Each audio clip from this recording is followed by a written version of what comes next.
Merhaba arkadaşlar. İman kalbin sükunet bulduğu, ruhun demir attığı ilahi bir limandır. Bu limana sığınan kişiye Müslüman adını veriyoruz. Yani teslim olan, güvenen, güvenilen, bu güveni hayatının her aşamasına, her zerresine nakşedebilen insan demek Müslüman. İdeal olan bu içsel teslimiyetin bir nehir gibi yatağından taşarak ahlak, dürüstlük ve erdem olarak hayatın her alanına yansıması, hayatın tüm boyutlarıyla sulaması ve ahlak ve erdemli bir toplumu yeşertmesidir. Sözde, özde, işte, davranışta bir ahenk bestesi oluşturabilmektir. Ancak hayatın gerçeği bu idealin notalarını sıkça bozguna uğratır. Dillerimiz Müslümanım derken eylemlerimiz bir başka lisan konuşabilir. Kalp inancın beşiği iken eller ve zihin o inançtan habersizmiş gibi davranabilir. İşte tam da bu noktada en can alıcı sorulardan birisi vicdanımızın kapısını çalar. Kendimiz Müslümanız. Peki işiniz de Müslüman mı? İman ile amel et ile tırnak gibidir. Birbirinden ayrı olması düşünülemez. Amelsiz bir iman meyvesiz bir ağaca benzer. Gölgesi vardır ama meyve vermez. Bu bütünlük hayatın her alanını kuşatır. Sabah namazıyla başlayan günün dükkanın kepengini indirirken, ofisin kapısını kilitlerken de aynı iman potasında eriyebilmesi gerekir. Ne var ki modern hayatın karmaşası içinde, inancımızı mesai saatleri dışında ceketimizle birlikte askıya astığımız anlar hiç de az değildir değerli dostlar. Camiye gösterdiğimiz hürmeti ticaret hanemize göstermediğimizde kalbimiz ile kasamız arasında derin bir uçurum oluşuyor. Bu İslam'ın nifak adını verdiği ikiyüzlülüğün iş hayatındaki en belirgin yansımalarından birisidir. Nitekim Peygamber Efendimiz Aleyhisselatü Vesselam münafığın alametini sayarken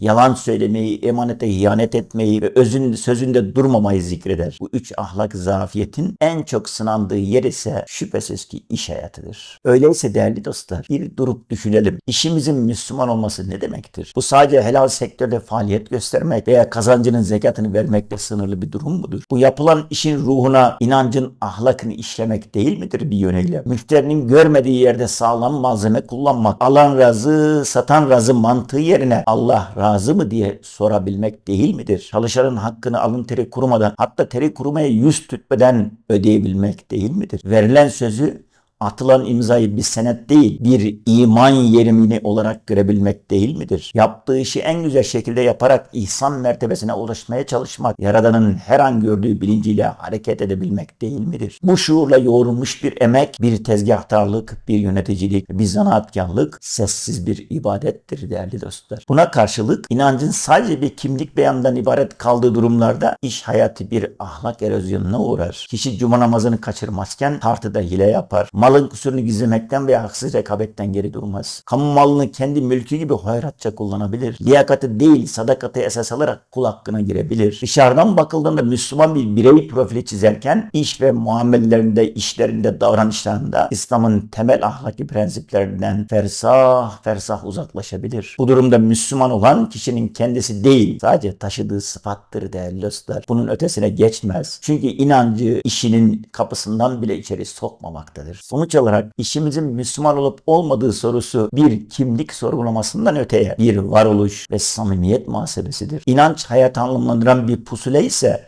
o pusulanın sadece manevi yolları değil, rızık kazanmak için yürüdüğümüz engebeli yolları da gösterebilmesi gerekir. Kalbimizdeki iman ile cüzdanımızdaki para aynı kaynaktan beslenmiyorsa, dilimizdeki dua ile masamızdaki hesap arasında bir uçurum varsa, orada bir ciddi inanç krizi vardır değerli dostlar. Gerçek Müslümanlık, inancın hayata bütünüyle hakim olması, işimizi de tıpkı ibadetimiz gibi ilahi rızaya layık bir hassasiyet icra etmemizdir. Çünkü Allah katında makbul olan sadece inandığını söyleyen değil, inandığı gibi yaşayan, inandığı gibi iş yapabilendir. Allah'a emanet olun değerli dostlar.